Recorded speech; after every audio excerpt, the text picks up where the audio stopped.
Al decirles buenas tardes, ponemos la imagen del presidente de la República, Alberto Fernández, a propósito de su viaje y de las horas tan importantes que ha vivido desde el viernes a esta fecha, en medio de todas las discusiones que ha generado el acuerdo con el Fondo Monetario Internacional, la partida hacia Rusia y China, también Barbados, para vivir la experiencia tan necesaria de que estos países de nuestra América Latina se acostumbren a no vivir siendo nada más que el patio trasero de los Estados Unidos, a ser partícipes de relaciones intensas, todo lo que se pueda con las grandes potencias, pero con todas, no con una en especial, que esclaviza, que hostiga, que persigue y que tanto, pero tanto daño le ha hecho a la Argentina. Cada vez que hablamos de los que han entregado al país, tenemos que pensar en que este hombre tuvo que acordar con el Fondo Monetario Internacional que tiene detrás a los Estados Unidos. Los Estados Unidos tuvo que ver con la guerra de Malvinas, tuvo que ver con el triunfo de los ingleses en esa guerra tremenda. Estados Unidos está detrás de los golpes de Estado. Estados Unidos ha sido, con su comportamiento hacia afuera, hacia nuestra América Latina, una verdadera desgracia. Entonces, ¿por qué no tomar contacto con Rusia, con China? Con Rusia, con China y con Estados Unidos no hay por qué perderlos de vista. Pero los cipayos de aquí solamente quieren relación con los Estados Unidos. Ojalá que Alberto Fernández aproveche muy bien este viaje. Este viaje que tiene que ver con uno de los grandes del mundo, que es bueno. Yo no pondría nada en el fuego de mi persona para defender a la Unión Soviética, que además es un país también del liberalismo. Es capitalismo de Estado. Finalmente es capitalismo. Y que cree que tiene un área del mundo que le pertenece. El patio de atrás vendría a ser Ucrania, vendría a ser Bielorrusia, como antes, cuando era Unión Soviética, lo eran varios países más. Ellos piensan el mundo también con un criterio imperial. Han tenido y quieren mantener la influencia de su imperio, como Estados Unidos, con Venezuela, con Cuba, con nosotros, con cada uno de estos países, que si no obedecen los dictados de Estados Unidos, le va un golpe de Estado. Tanto es así que si no hubo golpe de Estado en los Estados Unidos fue porque no tienen una embajada de Estados Unidos adentro del país. Porque si no, lo de Trump directamente hubiera funcionado como un golpe de Estado. También lo pudieron haber padecido ellos. Quiere decir que el viaje del presidente, si lo aprovecha, y no vemos ninguna razón para que así no sea, puede ser muy interesante. Es un viaje de negocios, un viaje para estrechar lazos. Rusia se portó muy bien con la Argentina con el tema de la Sputnik. La Sputnik P fue lo primero que tuvo la Argentina. Por supuesto que aquí hubo quienes no querían que entrara a nombre de los Estados Unidos, que no quiere saber nada con la Sputnik B. Porque quiere que le compren la Pfizer, porque ese es negocio para los Estados Unidos y porque no quiere ningún tipo de influencia de los rusos en nuestra área. Y lo mismo la Sinopharm, lo mismo China. ¿Qué hacen esos países acá? Si esto es nuestro. Y somos nosotros los que somos de ellos. Una manera de no serlo de una forma tan aviesa y tan costosa es que al presidente le vaya bien en esta gira que está comenzando, empezando por Rusia y terminándola en China. Mientras tanto, vemos a Alberto Fernández en días de mucha preocupación, de discusiones internas seguramente, tuvo que acordar con el Fondo Monetario Internacional, es decir, actuando de presidente. Del otro lado, el hombre que generó toda esta desgraciada situación que vive la Argentina con la deuda, ¿dónde está? ¿Qué hace? ¿Qué es de la vida de Macri? Ahí está, en ese paisaje lunar, un hombre que vive en la luna. Ahí está Mauricio Macri, otra vez hablando de dar clases en los Estados Unidos, un curso de liderazgo en la Universidad de Florida. Durante un semestre, el expresidente dará una clase llamada ¿Cómo liderar el cambio? Les va a explicar cómo lideró el cambio en la Argentina. Ni siquiera es un impedimento el hecho de haber fracasado, como ocurrió en el manejo del gobierno. Igual va a disertar sobre cómo dar un cambio. Algún alumno va a levantar la mano y le preguntará, usted está dando un cambio, liderando un cambio para mal, ¿verdad? Porque para bien no le salió.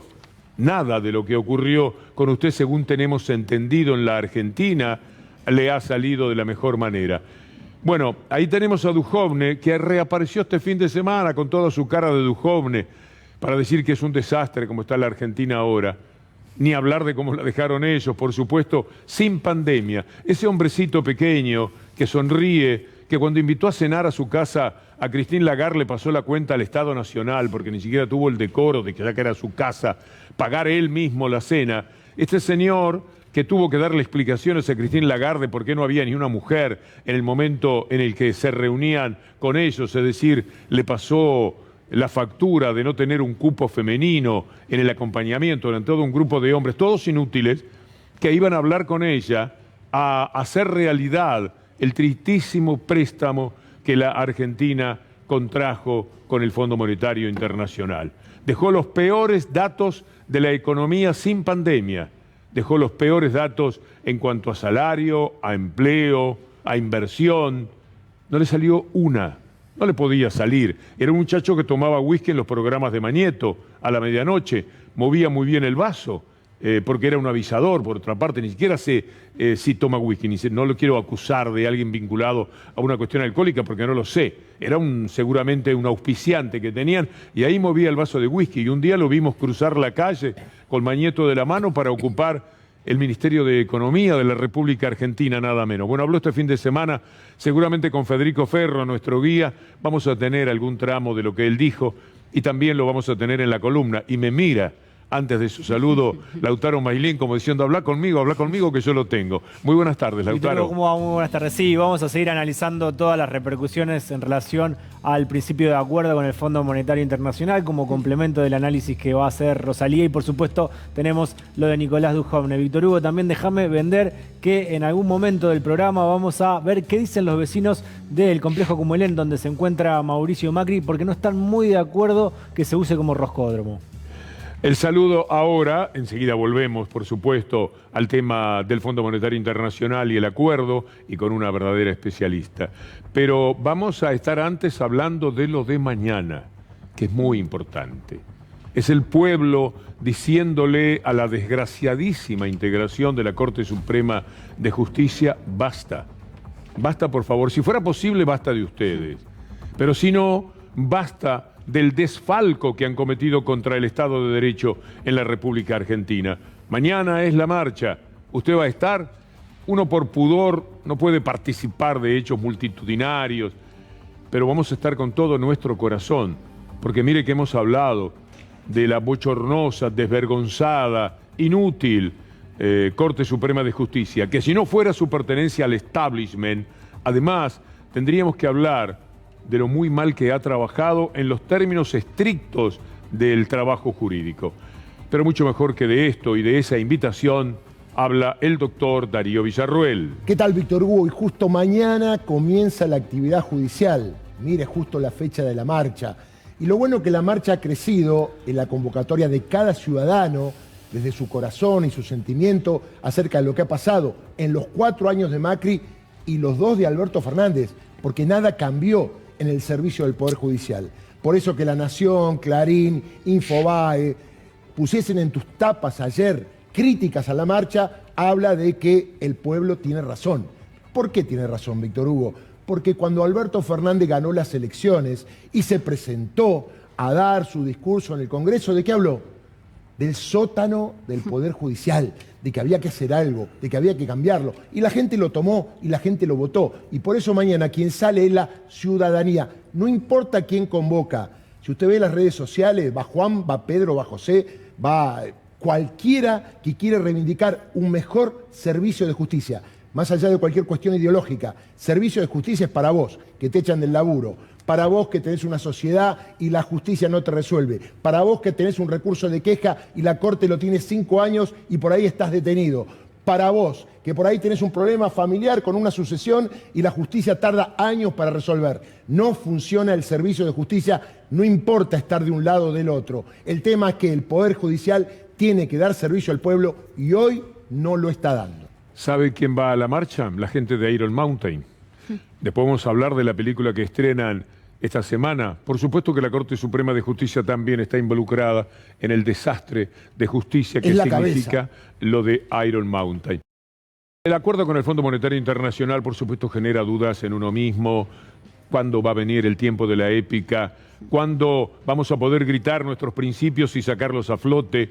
¿Cuándo dejan de ganar los malos? ¿Cuándo dejan de ganar los que no tienen ningún inconveniente en mandar 2 tipos dos tipejos a la Corte Suprema de Justicia, mientras los demás no se animan a poner en libertad a Milagro Sala por cuestiones de esencia republicana, pero a ellos la República no les importa demasiado. ¿Cuándo vamos a tener ese sentido épico? Y es muy difícil, pero mucho más todavía, cuando hablábamos en este terreno del acuerdo con el Fondo Monetario Internacional, porque la única variante posible era el default. Este es el verdadero drama. Vamos a empezar, Rosalía, nuestro recorrido escuchando a un hombre muy respetable, como Claudio Lozano, que no está para nada de acuerdo con el acuerdo. Estamos de alguna manera validando, legitimando la deuda tomada por el macrismo. Es decir, hay todo un conjunto de cuestiones que la Argentina tendría que haber hecho cuestionando este acuerdo, cosa que por otro lado era el planteo que vino haciendo políticamente el Frente de Todos desde un comienzo, pero no se tomaron ni se accionó política y jurídicamente, ni se tomaron los instrumentos legales que correspondían para que esto tuviera efectos concretos. Todo respeto por Claudio Lozano, coherente, con una visión que en lo emocional nos toca de cerca, porque claro que esta es una deuda que es una vergüenza y por lo tanto es ilegítima, pero declararla ilegal, no hay antecedentes, no hay dónde declararla ilegal, mucho menos siendo una deuda con el Fondo Monetario Internacional que la Argentina integra.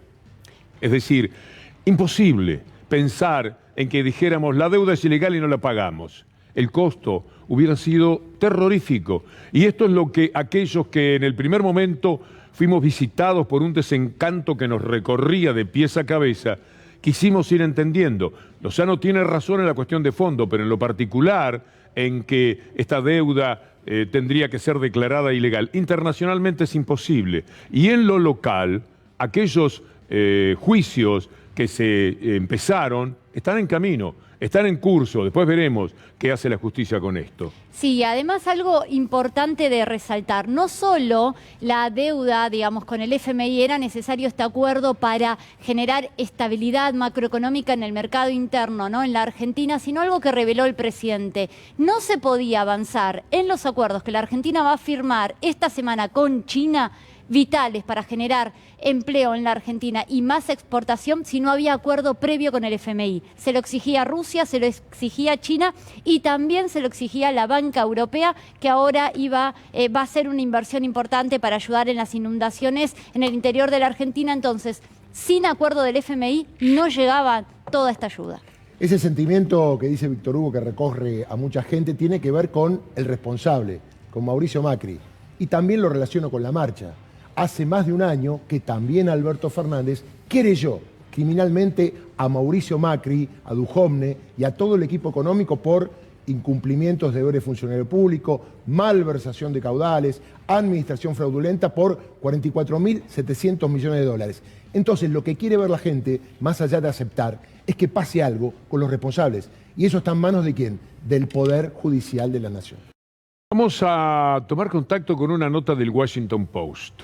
El Washington Post dice que la Argentina es adicta a la deuda. Duro análisis del Washington Post, dice Clarín. Por supuesto lo hace con su criterio mafioso de siempre, porque señala que esto ocurre tras el acuerdo. Hay otro título que habla de esto, pero quedémonos con este por ahora. Duro análisis del Washington Post. Argentina es un país adicto a la deuda y el FMI es su dealer. Bueno, quiero decir que el Washington Post no dice aquí toda la verdad. Es cierto que los gobiernos neoliberales de la Argentina son adictos a la deuda. Los gobiernos que defiende la mafia de Clarín son adictos a la deuda. Usted recuerda la dictadura, primera deuda importante. La primera que se tomó de todas a la salida de la revolución fusiladora del 55. Pero la más importante, pasándola de 7.000 a 42.000 millones, la dictadura 76-83 en la República Argentina. Después, los 90, después de la Rúa. ¿Quiénes, sino gobiernos neoliberales, tomaron deuda? ¿Y quiénes la pagaron? Siempre vinieron los gobiernos populares a pagar la deuda. Por lo tanto, lo que dice el Washington Post es una vergüenza de desinformación o de mala fe. Sí, es verdad, una parte de la Argentina, la neoliberal, la que solamente cree en las deudas porque ellos están metidos en ese mundo de deudas, es adicta. Hay otra que es adicta a pagarlas. Y esa adicción a pagar las deudas, de esa adicción, es víctima de este gobierno ahora. Tiene que pagar la deuda, porque la adicción es cumplir con la continuidad jurídica que tiene el país. Lamentablemente, no hay caminos a recorrer, por eso nos permitíamos discrepar con alguien a quien tanto respetamos como Claudio Lozano en cuanto a la posibilidad de declarar ilegal la deuda. Eso no existe. Por eso es que se permiten venir y prestar, incitar al préstamo. Cuando ocurrió lo de Allende en Chile, cuando dan el golpe de Estado, era porque estaban llenos de dinero y no sabían qué hacer con ese dinero. Basta de fábricas, basta de inversión seria, productiva y de dar trabajo. Vamos a los bonos, vamos a los papeles. Y por eso empezaron con la historia de la deuda. Y para que los países tomaran deuda, era imprescindible el golpe neoliberal que hemos tenido. Bueno, después les vamos a mostrar en la columna un collage de lo que ha sido la reacción en la Argentina de todos los medios, tomando nota de esto que dice el Washington Post. Espero que alguno se anime a decir, esto es cierto, pero nada más que para una parte de la Argentina. La Argentina neoliberal y vendepatria. Seguimos analizando y repasando repercusiones en relación al principio de acuerdo con el Fondo Monetario Internacional. Habló el ministro de Seguridad, Aníbal Fernández, que dijo que había solamente un par de escarbadientes usados para dar pelea y que se pudo dar una pelea fenomenal con lo que había. Entendemos que están dadas las condiciones, que con todo lo que teníamos para pelear en esto, que eran un par de escarbadientes usados y nada más que eso, se dio una pelea fenomenal y se conquistó lo que se pudo. No van por los dineros de los jubilados, no van por los derechos de los trabajadores, no van por las posibilidades de generar riqueza, que es nuestra salida definitiva, no van por frenarnos en términos de las exportaciones, que son las que tienen que multiplicarse varias veces para que puedan ser las que generen esa riqueza y que de esa riqueza surja un gap inmenso de 5.000 millones para ir pagando una parte de lo que te debe. Y bueno, yo lo siento de esa manera. Entonces los que se sienten impacientes, pónganse a laburar, muchachos, vamos a ver si la sacamos entre todos, porque no sale de otra manera. Y totalmente de acuerdo, Rosalía, pero con un detalle que duele mucho y que no se puede pasar por alto. Más de 100 tipos del Fondo Monetario Internacional estarán metidos en nuestra vida. 100, 150, a los que hay que darles de comer, mantenerlos, tenerlos en buenos hoteles, en grandes departamentos, un costo fabuloso. Pero además están aquí digitando todo. Van a estar cerca de Martín Guzmán, van a estar cerca del ministro Culfas, van a estar en la AFIP, van a estar en todos los sitios, se te pueden ocurrir muchos más en Rosalía. Y eso no es bueno, eso no es grato, eso no es soberano, eso no es lo que uno sueña. Por eso es que está muy bien el gobierno cuando dice nada para festejar. En efecto, nada para festejar. Definitivamente, eso hay que resaltarlo. Si bien el gobierno logró imponer sus metas más macroeconómicas, durante 2 años y medio va a tener, como dice Víctor Hugo, la supervisión del FMI. Va a estar discutiendo, negociando con el FMI. No vaya a ser que la Argentina tenga un retraso, no pueda cumplir con una meta. No va a tener la soberanía y la autonomía de decidir hacer lo que quiere. Va a tener que resolverlo con el FMI. Ellos van a tener un fajo de billetes. ¿Cuánto tienen que pagar? 5.000 millones. Y los van a mostrar. Aquí están los 5.000 millones. Ahora cuéntenme qué es lo que han hecho. Muéstrenme los papeles. No es grato para nada que sea la única salida, porque la otra... Había una sola salida más. Ni siquiera teníamos la chance de ver varias cartas sobre la mesa. Era una o la otra. Y había que elegir el mal menor. Y por ahí andamos, Lautaro. Sí, reaparecen los exministros del gobierno de Mauricio Macri. En este caso vamos a ver lo que dijo Hernán Lacunza, que por supuesto se manifestó a través de una metáfora como es imprescindible, ¿no? Tener acostumbrados. Sí, Víctor Hugo, es imprescindible. Y dijo Lacunza, dijo sobre la negociación con el Fondo Monetario, el gobierno jugó al fleje con 45 millones de pasajeros atrás. El exministro de Hacienda y Finanzas se refirió al principio de entendimiento con el organismo multilateral. No tendríamos que haber llegado a la instancia de estar al borde del precipicio. Bueno, lo normal es pagar, sostuvo. La metáfora de Lacunza, que es bien modesta, por cierto, está mal, porque los que juegan al fleje son los buenos. Claro. Nadal juega al fleje, Djokovic juega a los flejes. Los buenos juegan al fleje. Los demás tiran la pelotita al medio. No sirve como metáfora. Y además no es cierto. La Argentina jugó hasta último momento la partida de póker en la que estuvo día por día metiéndose en los papeles, en la letra que esperemos nos dé plena satisfacción, por lo menos en lo que de satisfactorio pueda tener el acuerdo, tratando de sacar todo tipo de ventajas. Las ventajas posibles, las ventajas que tienen que ver con, bueno, pero no vamos a hacer reforma previsional, no. No vamos a hacer reforma laboral. Bueno, reforma laboral tampoco. Y así consiguieron muchísimo de cosas que van a estar como estaban hasta ahora y que solo pueden cambiar si toda la economía se volviese un mamarracho, ya no solamente insostenible frente al Fondo Monetario Internacional, sino insostenible frente a la propia visión de los argentinos. Definitivamente. No sirve esa metáfora, decías vos, Víctor Hugo, pero hay otra metáfora. No te puedo Hernán creer. Acunza ¿Cómo te dentro vas a equivocar en de la la misma metáfora? nota, a ver si esta aplica. Vamos a leerla en la siguiente instancia.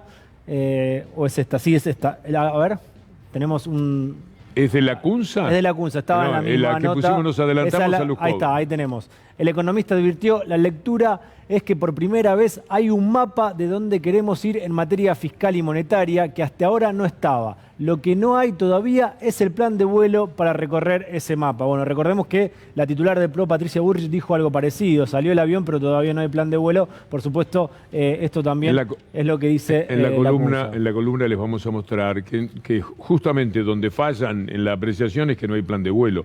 En este momento, la inversión marca récords. La actividad industrial, hay que remontarse a 2008 o 2012 o 2016 en algunos casos para encontrar parangones de lo que está ocurriendo en estos momentos. El empleo está 0,7, arriba de cómo estaba con el macrismo sin pandemia. Hay un plan de vuelo, hay una idea de crecimiento y se está dando. El último año, el 2021, Rosalía, fue un buen año. Fue un buenísimo año que superó todas las proyecciones del FMI, de las consultoras, hablaban de 5% de crecimiento. No sé si recordás, Víctor Hugo, que decían, nos va a llevar 2 y 3 años recuperar toda la pérdida, la caída del 10% de 2020. ¿En cuánto lo recuperamos? En solo un año. No solo eso, fue el único país del mundo que tuvo un crecimiento y una recuperación tan rápida en solo un año. Lo decías, Víctor Hugo, en el inicio del programa, reapareció Duhovne. ¿Quieren ver si hizo autocrítica por haber tomado la deuda más grande de la historia del Fondo Monetario Internacional? Bueno, vamos a ver qué dijo Nicolás Duhovne. Nicolás Duhovne no se arrepiente de haber acudido al Fondo Monetario Internacional y pidió una reforma laboral, previsional y tributaria. Todo lo que, algo de lo que se logró no firmar justamente en este caso, es lo que pide Duhovne. El rumbo era el adecuado, dice Duhovne, que firmó el acuerdo con el organismo de crédito durante el gobierno de Mauricio Macri y que habló del actual entendimiento como un primer paso muy preliminar. Esto es lo que ya está cuestionando acá Duhovne del acuerdo, el principio de acuerdo que se logró con el Fondo Monetario Internacional. Tupé. No, es... Qué personajes que son, qué vergüenza ajena que provocan. Ira Duhovne provoca. siempre, ya no. ¿No? No. Yo no puedo creerlo. Porque son un mamarracho. La Acunza con sus metáforas. Ahora juegan demasiado al fleje. Duhovne diciendo era el rumbo adecuado. Los hemos cansado mostrándole los números. Pero ¿quién puede afirmar desde lo que pasó en el gobierno neoliberal que tenían un rumbo adecuado? ¿Adecuado a qué? ¿En qué lugar? Qué vergüenza que son. Porque ni siquiera tienen el decoro de desaparecer.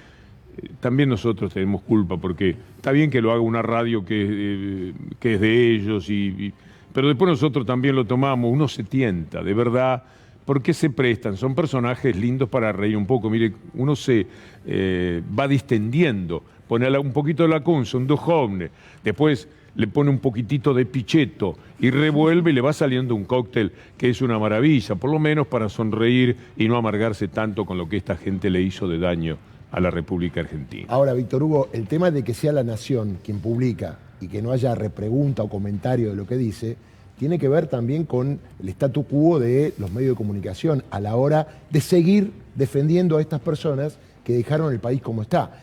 Y además, escuchaba plan de vuelo. Patricia Bullrich lo dijo también, ¿no? Sí. Y todo tiene que ver con todo. ¿Se acuerdan que cuando empezó la persecución, hoy estoy con el tema de la justicia porque tiene que ver, detuvieron a Lázaro Báez porque dijeron que no tenía plan de vuelo? Y Patricia Bullrich fue la que le dijo a la estación de avión que, ojo, que Lázaro Báez no tiene plan de vuelo. Y el que le creyó fue el enorme inútil de Casanelo, que siempre me pregunto cómo hace para dormir todas las noches de su vida con alguien que no tendría que estar preso metido en la cárcel. Porque Casanelo es el primero que tendría que haber razonado lo que vos estás diciéndole a la audiencia, que piense que un hombre que anunciaba su plan de vuelo se lo llevaron preso porque se podía fugar y avisó a dónde iba. Venía a declarar. No, es una...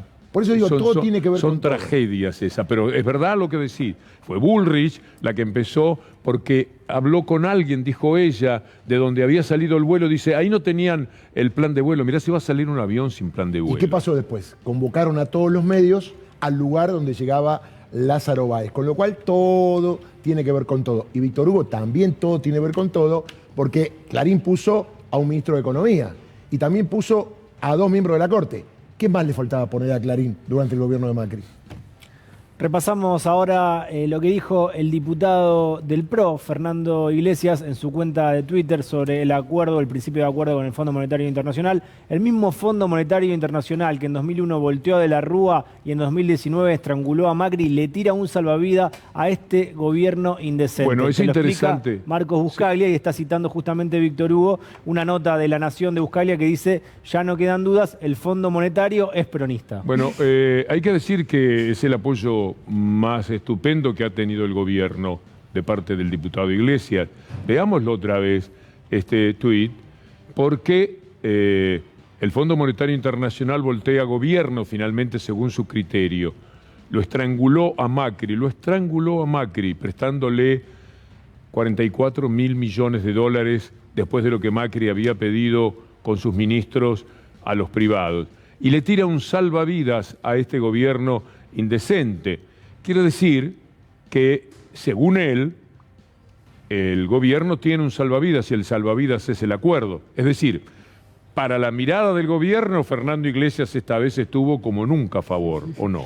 Sí, a ver, hay que decir algo importante. ¿Por qué el acuerdo, el gobierno lo celebra mucho? Porque logró justamente que no imponga siempre lo que exige un plan de facilidades extendida. Reforma previsional, que es privatizar las jubilaciones. Y reforma laboral, ¿qué es? Es flexibilización laboral, muy negativo para todos los argentinos, No, si ni el hablar fondo, del crecimiento. El fondo va a pedir una reforma laboral para aumentar automáticamente los salarios un 100% cada fin de año. Por supuesto que la reforma significa eso que nos dice Rosalía Costantino, es ni más ni menos que achicar el mundo del trabajo, que te puedan despedir como un perro, que las paritarias no existan. ¿Qué es esto de estar discutiendo con los muchachos que nos representan todos los días lo que vamos a ganar? Que vengan de a uno, solitos, como van los trabajadores informales, lamentablemente, y eso, no digo se paga porque es injusto, ellos no son trabajadores informales en general porque les dé placer, sino porque no tienen más remedio, pero así quedan al descubierto, quedan a la intemperie. Ahí está la fotografía de Macri y Bullrich que mencionabas, me parece, Lauti. Sí, Víctor Hugo, Patricia Bullrich se encuentra en Cumberland ahora con Mauricio Macri, lo tuiteó hace 4 minutos, dijo, compartimos con Mauricio Macri en Villa La Angostura nuestra preocupación por la falta de rumbo del país. Se juntaron en Cumberland los dos para decir que el país no tiene rumbo. Vamos a trabajar con todos los referentes de Juntos por el Cambio. Nuestra premisa es clara, 2022 es un año para afianzar nuestro vínculo con la sociedad y no para pensar en candidaturas. Atención que acá hay un claro mensaje a Horacio Rodríguez Larreta, que ya está armando su equipo nacional de cara al 2023. Pero no están muy contentos en Cumberland, Víctor Hugo, con estas reuniones que se están desarrollando a partir de las invitaciones de Mauricio Macri. Mirá lo que pone el diario de La Nación. Solo en off, vecinos de Cumberland molestos con la sucursal macrista. Por lo bajo, los veraneantes afirman que Cumberland es un lugar de descanso sin identificación política y van incluso más allá. Afirman que tanta rosca veraniega no deja bien parado a Cumberland en la comunidad de Villa La Angostura y no es bueno que se lo perciba como una sucursal de Juntos por el Cambio durante el verano. Esta nota, Víctor Hugo, se escribió antes de la visita de Patricia Bullrich a Mauricio Macri, que sucedió hace unos minutos. Recordemos también que estuvo Mauricio Macri en principio con algunos legisladores de Juntos por el Cambio y también estuvo Horacio Rodríguez Larreta hace unos días en Cumelén con Mauricio Macri. No están tan contentos los vecinos de Cumelén.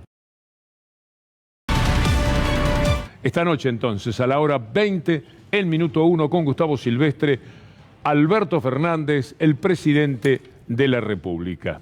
Y aquí tenemos algo, lo que les va a contar Darío es un aprendizaje más. Todos los días estamos aprendiendo algo de la... Por supuesto que tendríamos que vivir billones de años para aprender todo lo que hay para aprender e igualmente estaríamos en desventaja. Pero el ejercicio periodístico nos lleva a un entrenamiento que, sin embargo, siempre tiene sorpresas. Tiene que ver con el crimen de Lucas González. Obviamente ya hay varios detenidos, pero en su momento hubo 2 mujeres policías liberadas por la Cámara del Crimen luego de la apelación. Fueron Lorena Paola Miño y Micaela Soledad Fariña. Fueron liberadas porque faltaban pruebas para acreditar su participación. El fiscal, el doctor Leonel Gómez Barbera, había pedido una pericia muy específica que tiene que ver con la participación de perros. Usted vio los perros que van y actúan en el lugar, y también de técnicos de la policía, en aquel momento de gendarmería. Los técnicos y los perros recogieron a su manera lo que tiene que ver con lo que había que analizar. Tardó todo este tiempo el análisis y el resultado es que del ADN que se había extraído a las 2 mujeres coincide con el olor y el tacto que había en el arma plantada para justificar el accionar de los policías detenidos. Ellas tuvieron el arma en sus manos. Exactamente, ellas negaban. Ellas decían que fueron al lugar, que lo llamaron, que no sabía lo que sucedía, pero ellas fueron parte de haber tenido contacto con el arma, que primero no estaba, porque claro, al primer momento no estaba, y después cuando llegaron ellas... ¿Cómo será la policías, prueba, Darío, de los perros interviniendo? Olfateando primero, sí, reconociendo un olor y otro, ¿no? Con el ADN de las víctimas, con una prenda. Es todo muy científico. Me dice el fiscal, que es el doctor Leonel Gómez Barbera, que todavía ¿Es falta Barbera una parte. o Barbella? Barbera. ¿Sí? Sí, a ver, si no me equivoco yo, ¿tenés razón vos? No. Porque ya una vez me corrigió el doctor que nos está mirando, aviso. Barbera. Bien. Gómez Barbera. Que, no quiero decirlo, pero lo digo, él era un fiscal federal. En su momento fue trasladado porque tuvo el tupé de haber pedido la indagatoria de Héctor Mañeto en la causa Papel Prensa. Entonces, que se olvide. No, pero es muy interesante, dicho con la mayor seriedad, un fiscal que manda 14 policías presos, es impresionante. Y además descubre todo, nene. Creo que habla de una idoneidad, de una gran personalidad, pero también de una capacidad de trabajo enorme, Darío. Esto que vos contás ahora, que es una especie de corolario de todo lo que ha venido haciendo, con la policía, con todos los argumentos y artimañas y artilugios que puede manejar la policía por oficio, por experiencia. El ser humano trata siempre de salvarse, haya hecho lo que haya hecho. Y aquí hay quienes tienen una responsabilidad bastante menor que la de los directamente asesinos, pero quisieron cubrirlos porque son quizás parte de lo mismo. Es la misma esencia de todo. 14. Esto es mucha investigación, esto es mucho trabajo, esto es mucha capacidad y mucha valentía. 14 policías con mucho contacto por todos lados. Comisarios. Comisarios. Subcomisarios. 4 comisarios. 4 comisarios, subcomisarios y altos cargos. A mí me vino bien poder decir esto porque hace días que pensé qué admirable lo de este fiscal. Y un dato, el tema de la investigación criminal, cómo avanza, ¿no? Es un tema que, como lo sorprende a Víctor Hugo, a mí también me sorprende. Yo soy abogado, soy penalista, y el tema de los perros, de encontrar huellas en un arma para acreditar que realmente ellas tuvieron que ver, la verdad, es muy importante, y por eso la ciencia del derecho a la hora del derecho penal es muy importante.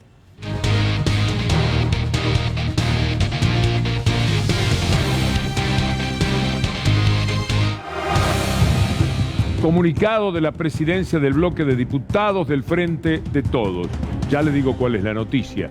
Máximo Kirchner deja la presidencia del bloque de diputados del Frente de Todos. He tomado la decisión de no continuar a cargo de la presidencia del bloque de diputados. Esta decisión nace de no compartir la estrategia utilizada y mucho menos los resultados obtenidos en la negociación con el Fondo Monetario Internacional, llevada adelante exclusivamente por el Gabinete Económico y el grupo negociador que responde y cuenta con la absoluta confianza del presidente de la Nación, a quien nunca dejé de decirle mi visión para no llegar a este resultado. Permaneceré dentro del bloque para facilitar la tarea del presidente y su entorno. Es mejor dar un paso al costado para que de esa manera él pueda elegir a alguien que crea en este programa del Fondo Monetario Internacional, no solo en lo inmediato, sino también mirando más allá del 10 de diciembre del 2023, desde el día en que, en el año 2018, Mauricio Macri trajo de regreso a la Argentina al Fondo Monetario Internacional, a quien Néstor Kirchner, a través de la cancelación histórica de una deuda de 9.800 millones de dólares, lograra desterrar de nuestro país por ser el detonante clave en cada crisis económica desde la vuelta de la democracia y cuyo símbolo más elocuente fue la crisis del año 2001, sabíamos que este sería el problema más grande para la Argentina. Sobre todo por la magnitud y excepcionalidad del préstamo que alcanzara los 57.000 millones de dólares, 6 veces el monto cancelado en el año 2005, y del cual se desembolsaron 44.500 millones, perdonando además todos y cada uno de los incumplimientos del gobierno de Macri y violando su propio estatuto constitutivo. Macri tenía que ganar la elección. No aspiro a una solución mágica, solo a una solución racional. Para algunos, señalar y proponer corregir los errores y abusos del FMI que nunca perjudican al organismo y su burocracia es una irresponsabilidad. Para mí lo irracional e inhumano es no hacerlo. Al fin y al cabo, el FMI demuestra que lo importante no son las razones, ya que solo se trata de fuerza. Quizás su nombre debiera ser Fuerza Monetaria Internacional. Y como veo que siempre se interesan por los gastos, podrían ahorrar en economistas caros, ya que para hacer lo que hacen solo basta con gente que sepa apretar, prometiendo el infierno si no se hace lo que ellos quieren. Y si algunos dudan de mi nivel de pragmatismo, les recuerdo que como jefe de bloque acompañé la sanción de la ley que aprobó la reestructuración de la deuda privada en moneda extranjera, sin quita de capital, pero con quita de intereses, realizada por el gobierno en el año 2020, a pesar de estar en profundo desacuerdo con alguno de sus artículos. Comprendí el contexto y arreciaba la pandemia. Dejé los prejuicios de lado y también los agravios recibidos para conformar el frente de todos, no así las convicciones. No lamento haber brindado un trato que no fue recíproco. Entendí desde el momento en que Cristina Fernández de Kirchner nos dio la instrucción de construir el frente de todos, que lo sucedido hasta su conformación no podía obturar lo que vendría. Lamentablemente fui uno de los pocos que actuó de esa manera. Sería más incorrecto aferrarse a la presidencia del bloque cuando no se puede acompañar un proyecto de una centralidad tan decisiva en términos del presente y los años que vendrán. Algunos se preguntarán qué opción ofrezco. En principio, llamar a las cosas por su nombre, no hablar de una dura negociación cuando no lo fue, y mucho menos hablar de beneficios. La realidad es dura. Vi al presidente Kirchner quemar su vida en este tipo de situaciones. En la cena de fin de años realizada en la Quinta de Olivos, cada uno de los integrantes del bloque, así como el presidente de la Nación, me pudieron escuchar cuando aseguré que cualquiera de mis compañeros y compañeras podía hacerse cargo de mi lugar. Asimismo, ningún diputado ni diputada de nuestro bloque recibió una instrucción para expresarse en contra de la imposición del fondo. Es cierto también que no recibieron una instrucción para hacerlo en su favor, y es por ello mismo que decido liberar al presidente para que no se sienta presionado. Como tantas otras veces ha hecho trascender su entorno. Presionar, no. Eso lo hace el Fondo Monetario Internacional. Agradezco a cada compañero y compañera el trabajo realizado.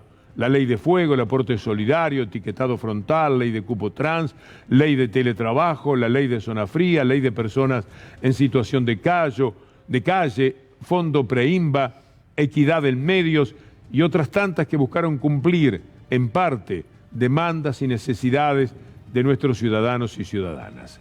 Muchas de ellas en acuerdo con diferentes bloques y otras no, como es lógico en democracia. Y otras, como fue recientemente en bienes personales, de vital importancia para el gobierno, que se logró por el trabajo de acuerdos realizados en la Cámara de Diputados. Seguiré trabajando, como lo hice hasta ahora, con una agenda que incluya leyes como humedales, producción de cannabis medicinal y cáñamo industrial, acceso a la tierra, envase, fomento al desarrollo agroindustrial federal e inclusivo y promoción de la industria automotriz.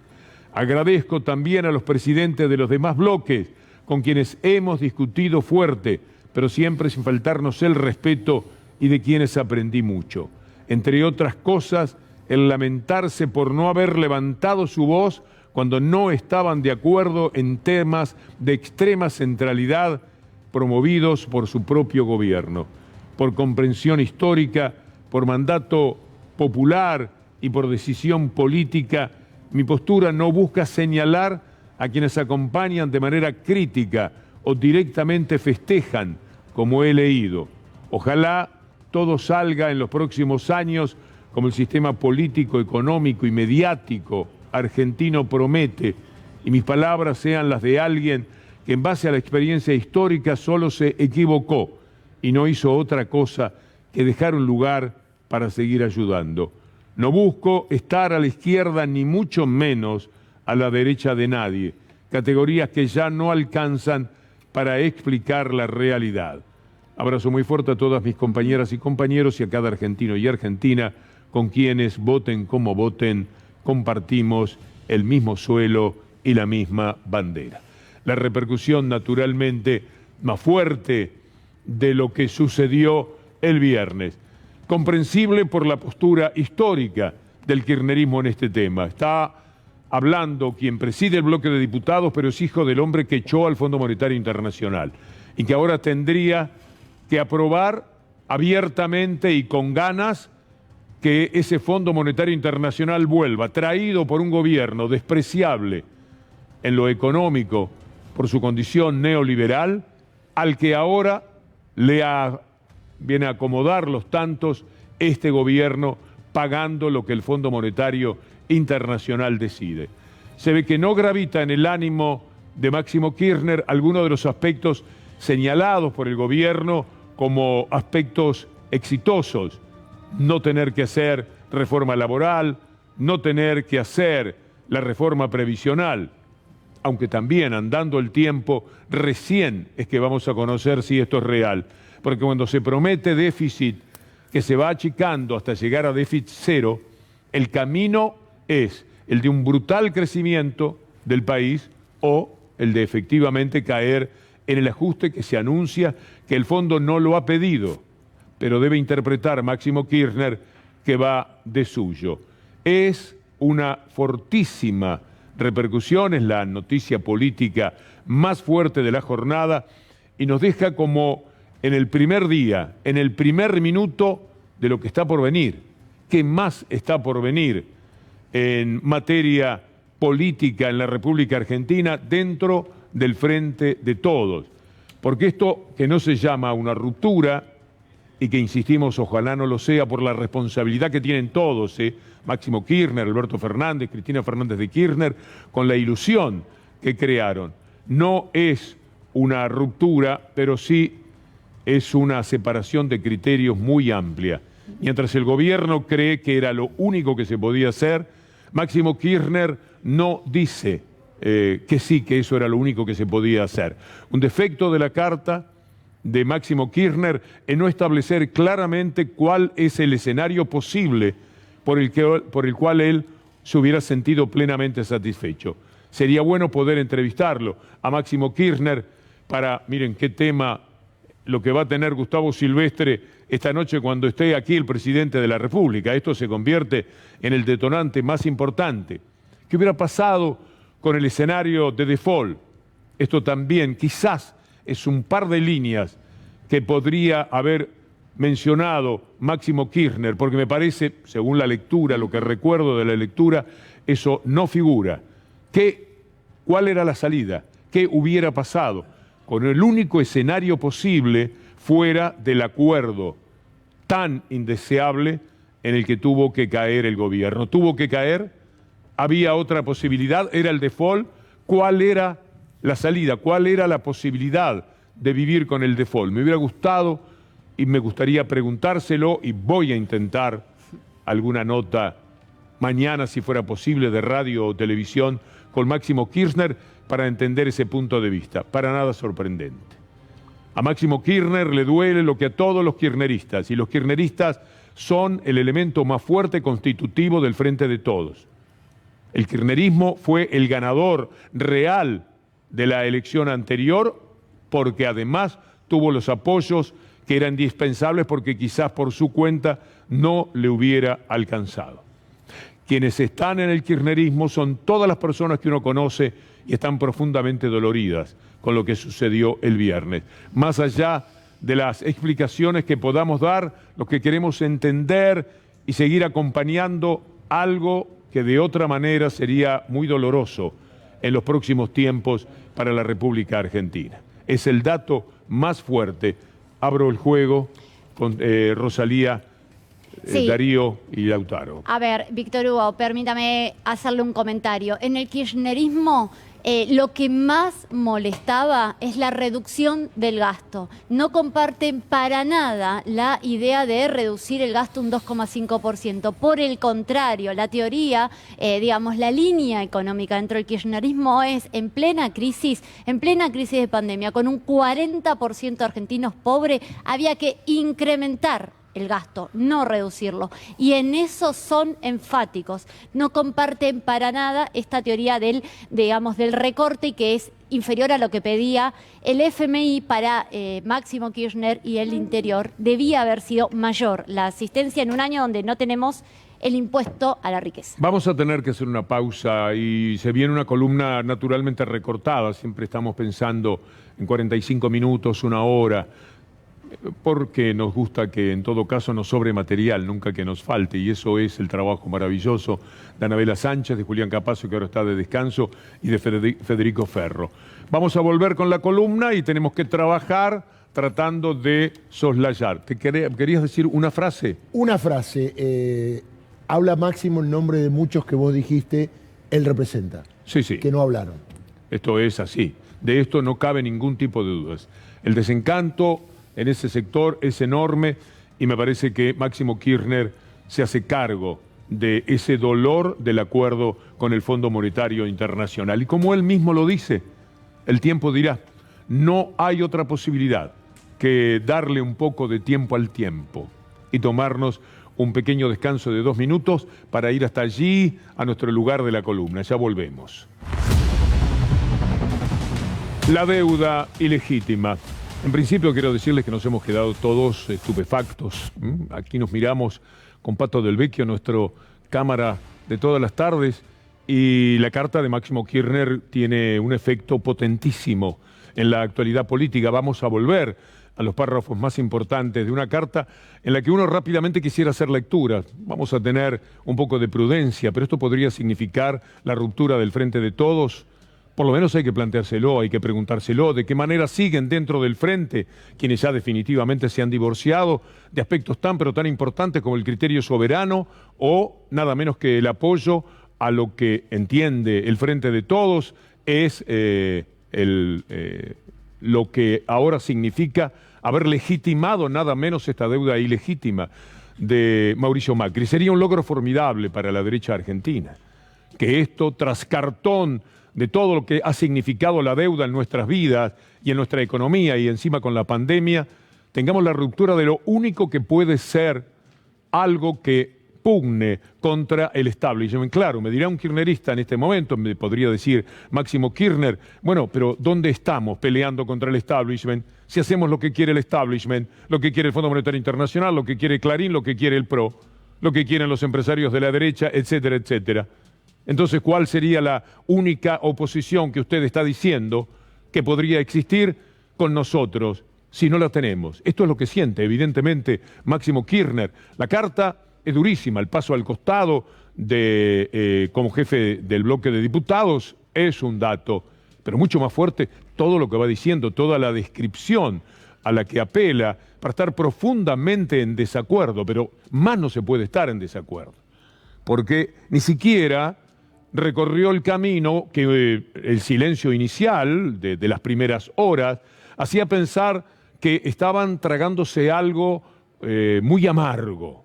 Bueno, como todos. En realidad, muchísimos estábamos haciendo ese esfuerzo y daba la sensación de que el mismo camino estaba recorriendo el kirchnerismo, particularmente Cristina Fernández de Kirchner, Máximo Kirchner. Uno no tiene ninguna duda, por lo menos no me la permito, de que cada palabra de Máximo Kirchner no sea compartida por Cristina Fernández de Kirchner.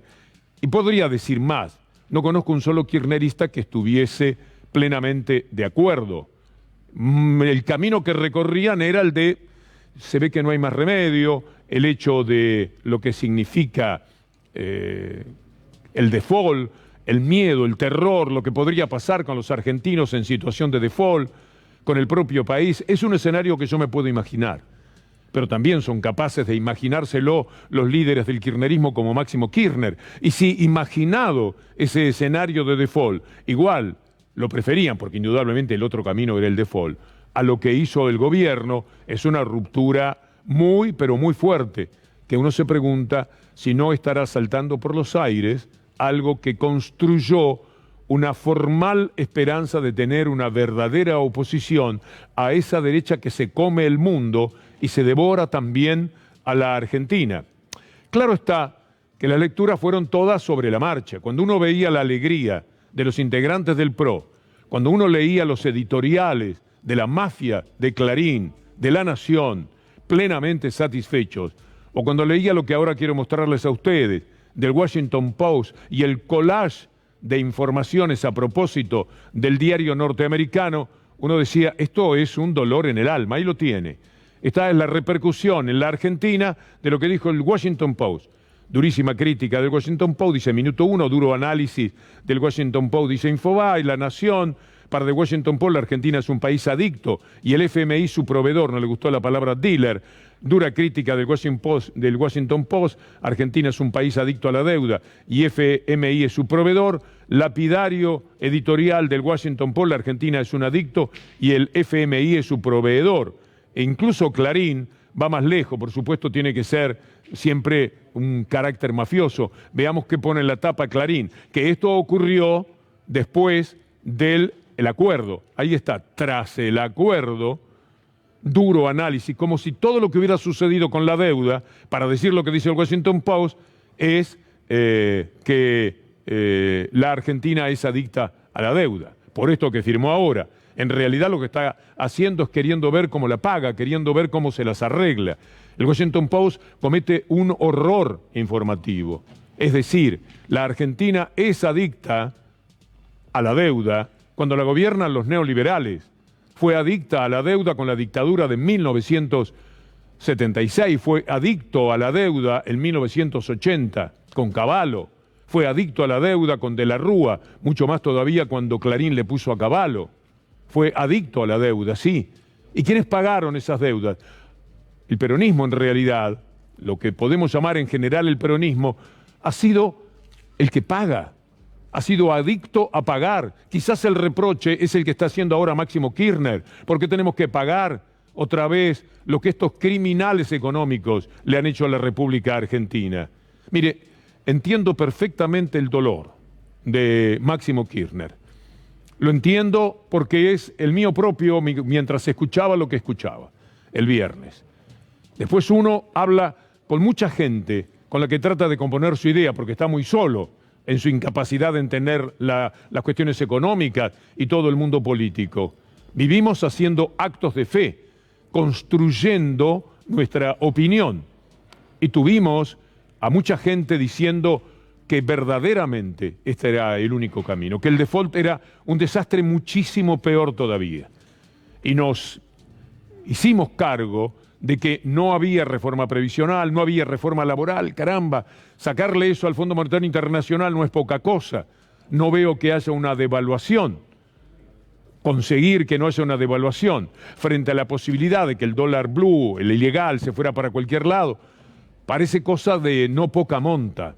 Parece ciertamente interesante, pero está muy claro, cuando uno quiere saber qué pasa en su propia tienda, tiene que ver qué sucede en la tienda del enemigo. Para disfrutar de una victoria es mejor ir a la tienda del adversario, como en la obra de teatro Los Persas. Es decir, la alegría griega está mejor contada con la tristeza de los persas. Bueno, la tristeza de los sectores del gobierno que no querían este acuerdo está mejor contada con la alegría de los editorialistas de Clarín y de La Nación, de Mañeto, de los Aguirre y de todo el establishment. Ahí tenemos una explicación. El gobierno se va naturalmente a hacer fuerte en esta decisión que ha tomado, ya no hay marcha atrás. Políticamente nos preguntamos qué es lo que va a suceder. Miren ustedes los personajes que hablan. Le quiero presentar en manos de quienes hemos estado. Josecito Metáfora, el ministro de la CUNSA. Mire lo que dice este señor. Evitamos un choque relevante, innecesario habría sido, pero bueno, se evitó. Ahora hay nuevas balizas más adelante y bueno, hay que cumplirlas. Y lo que no está, y con esto termino, es el plan de vuelo para, o sea, el programa, las medidas que van a tomar. Me preocupa todo porque veo... No sé por qué me castigo con esto, porque podría saltearlo a la CUNSA hoy, por lo menos porque no tengo ganas de sonreír, porque lo que está pasando es grave. En términos políticos es muy grave, me duele muchísimo.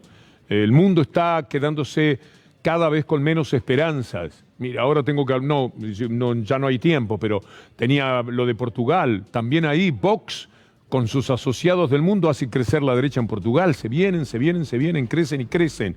Y son muy malos, son nazis, son feos, son violentos, son provocadores. Y se van a volver a quedar con el gobierno de los Estados Unidos y desde allí van a manejar el mundo. Entonces, cada cuota de esperanza que tenemos, usted vio cómo nos aferramos a lo de Boric, cómo estamos esperando a lo de Lula, cómo soñábamos con esto. Y bueno, se nos está destruyendo un sueño. Porque de verdad, yo no veo que cuando me vaya de aquí pueda tener ganas de volverme y plantarme otra vez frente a la cámara para decir, bueno, encontré un mecanismo en mí que me permite no recorrer el camino de incertidumbre y de pesadumbre que me deja esta situación política que se ha planteado en el día de hoy. Que tendríamos que haberla visto venir, como hubo silencio en los primeros momentos. Mire usted Duhovne, hay que bancarse cada tipo, hay que fumarse, como diría algún amigo del barrio, a cada individuo. Reapareció la cara de Duhovne para decir esto. Dejar de calificar este primer paso como positivo, porque nadie discute en el mundo que, digamos, hay que tener el fisco en orden y remover el financiamiento monetario del Banco Central. Y también la economía argentina está plagada de problemas. Tenemos mucha pobreza, mucha inflación, cepos, y si le agregábamos un default íbamos a estar mucho peor. Claro, bandidos como estos, bandidito de cuarta, tomaba whisky, lo revolvía y de pronto cruzó la calle con Mañeto de la mano para ser el ministro de Economía de la Nación. Y ahí estaba diciendo lo mal que está el país ahora. Lo voy a recordar, tenemos un par de placas chiquititas, breves, de lo mucho que íbamos a decir de Duhovne. Pobreza dejó del 29, pasó al 40%, al 41%. Esto lo hicieron sin pandemia, estos bandidos, delincuentes económicos. Un poquito más de la placa, no se cansen tan rápido. La inflación del 27 al 50, el campeón de la antiinflación, salario mínimo de 580 a 241, el desempleo lo tenían en menos de 6, lo llevaron a casi 11. Esto hizo este personaje. Hay otra placa sobre cómo dejaron el país. Bueno, 2016-2019, cerraron 19.000 empresas, fugaron divisas por 87.000 millones, la inflación acumulada casi 300%, nuevos pobres 3.400.000, sin pandemia. Y hay que escucharlo, a la Cunza diciendo que hay un plan de vuelo, que juegan a los flejes. ¿Por qué nos pasa todo esto? Quiero decirle que al mismo tiempo el gobierno a lo que se aferra es a la idea de que va a crecer, evidentemente, mucho más. Sería lo que puede darle la razón frente a esta carta que acabamos de leer de Máximo Kirchner, pero tendría que ser un crecimiento tremendo. Está produciéndose. Hay un crecimiento que queremos marcar. Lo íbamos a hacer para contraponerlo a estos penosos individuos que todavía tienen el tupé de hablar. Veamos estas placas también sobre cómo están las cosas ahora. En 2021 el intercambio comercial dejó un superávit de caja de 15.000 millones. Es decir, usted en su casa hace el balance de cómo le fue el año y quedó con un superávit extraordinario. La caja nuestra es la del país, 15.000 dólares. Sigamos, 15.000 millones de dólares. La inversión pública aumentó 275% en 2021, el nivel más alto en 5 años, es decir, incluyendo los años del macrismo. El turismo finaliza un enero con alta ocupación y se espera por un febrero récord. Es impresionante.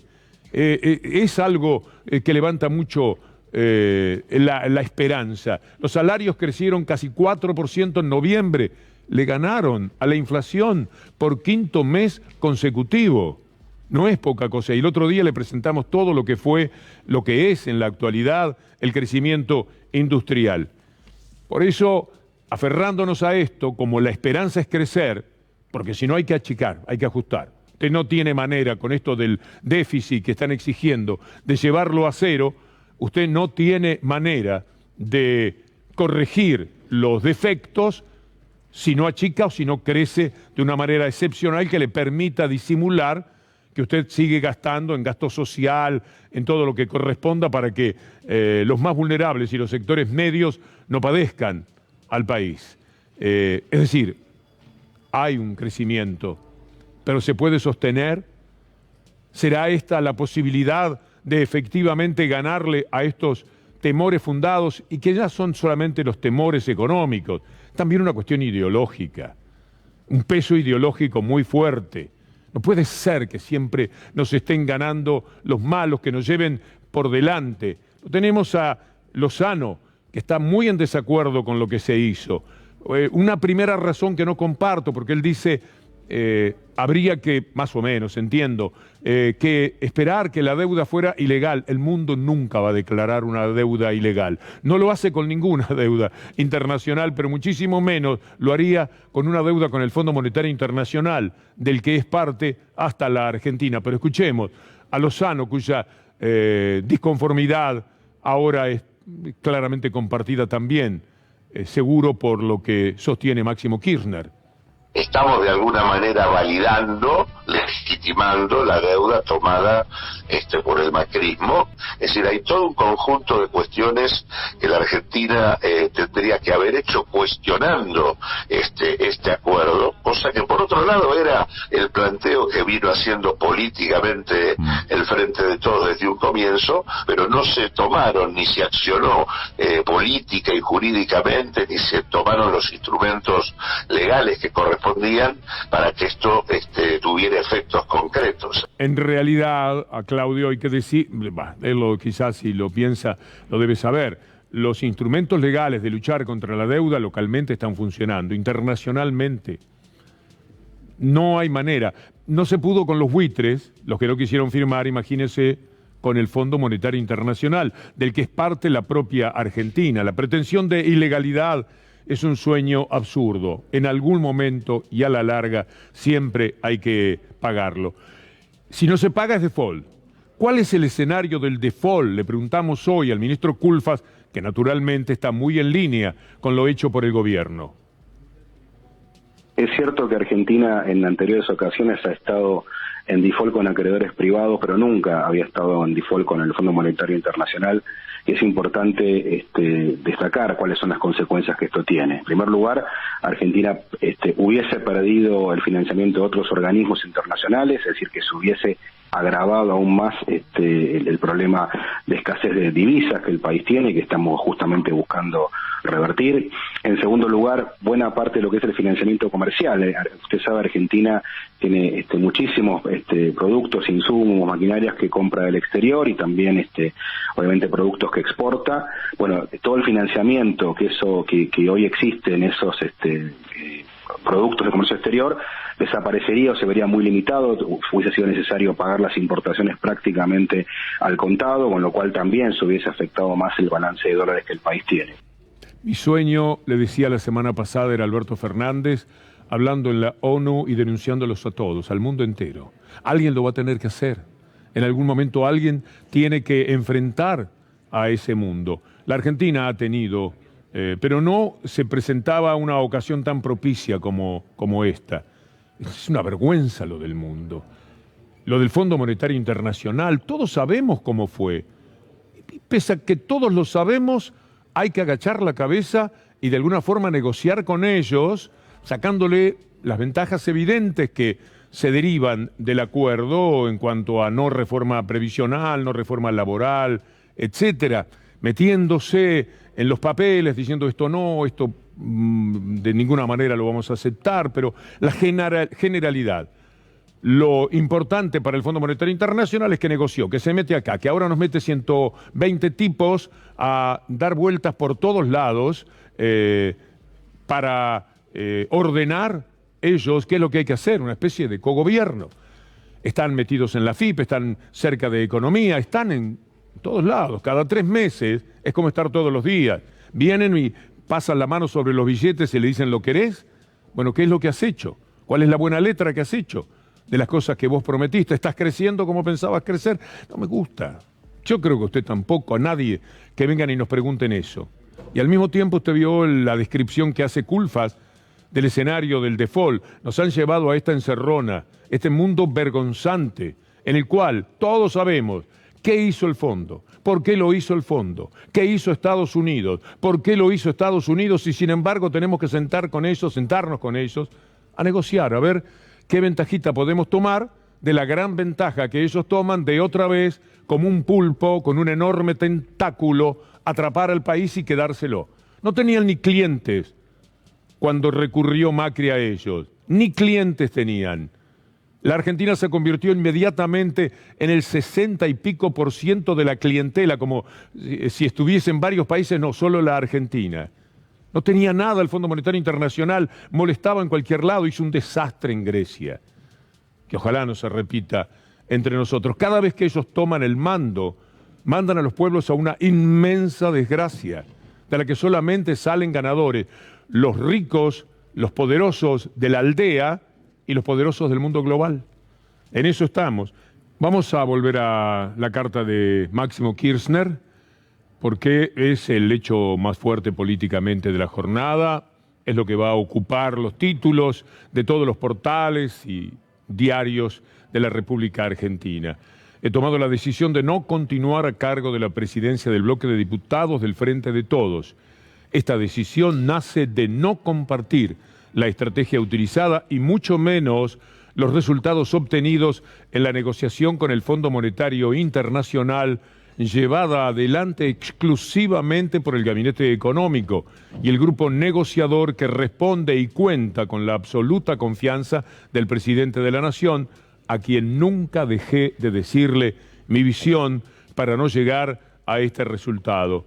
Permaneceré dentro del bloque para facilitar la tarea del presidente y su entorno. Es mejor dar un paso al costado para que de esa manera él pueda elegir a alguien que crea en este programa del FMI, no solo en lo inmediato, sino también mirando más allá del 10 de diciembre del 2023. Vamos a terminar nuestro trabajo. Todo esto va a ser analizado ahora nada menos que en el retorno de Gustavo Silvestre por el presidente de la República.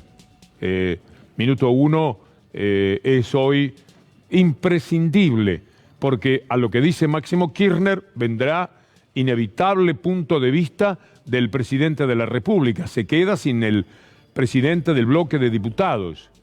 La pregunta que usted se formula es, ¿entonces los diputados del Frente para Todos van a votar en contra de esto?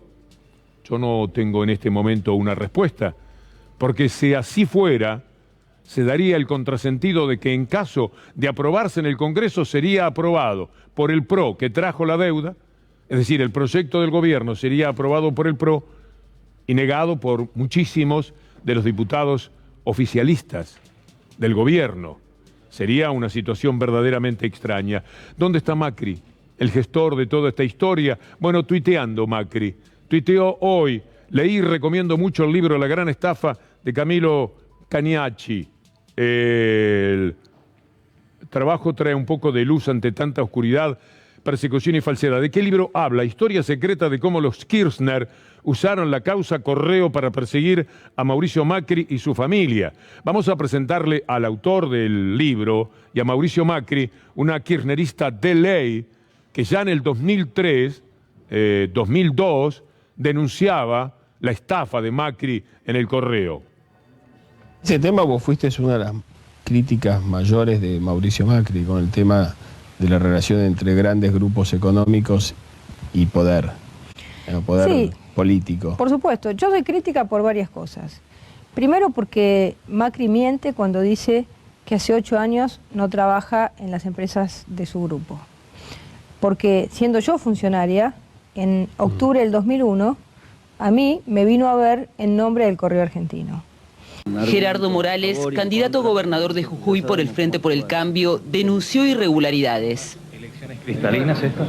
Hay temor, siempre hay temor. Nosotros hemos hecho una presentación por una demanda que hicimos al Correo, en contra del Correo, por un reclamo de 600 millones de pesos que debe el Grupo Macri al Estado Nacional, así que tenemos intereses contrarios al Correo. Hemos pedido al Tribunal Electoral que tomen los recaudos, ¿no?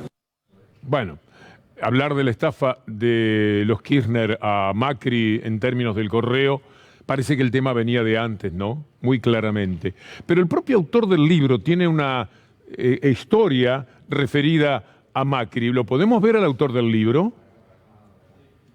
Vengo recibiendo información de que la AFI, principalmente Mastroianni, venía ejerciendo espionaje ilegal sobre determinados periodistas.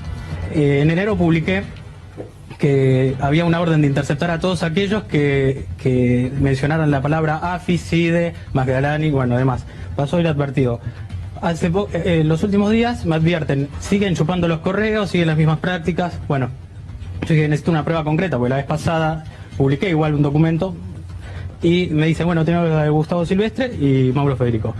Bueno, analizo eso, me apuntan contra un auxiliar técnico que es el mismo que apuntan por haber infectado el celular de Nisman, que se llama Emiliano Deza.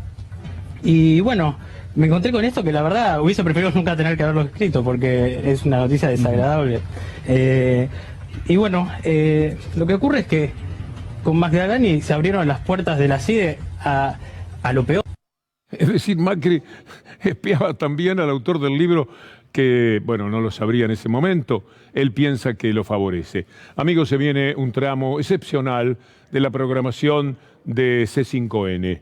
A la luz de la carta de Máximo Kirchner, vamos a tener la visita del presidente de la República, Alberto Fernández, en diálogo con Gustavo Silvestre, que justamente vuelve y a lo grande periodísticamente en esta jornada. Por mi parte, invitarlos para mañana a las 6 de la tarde. Muchas gracias.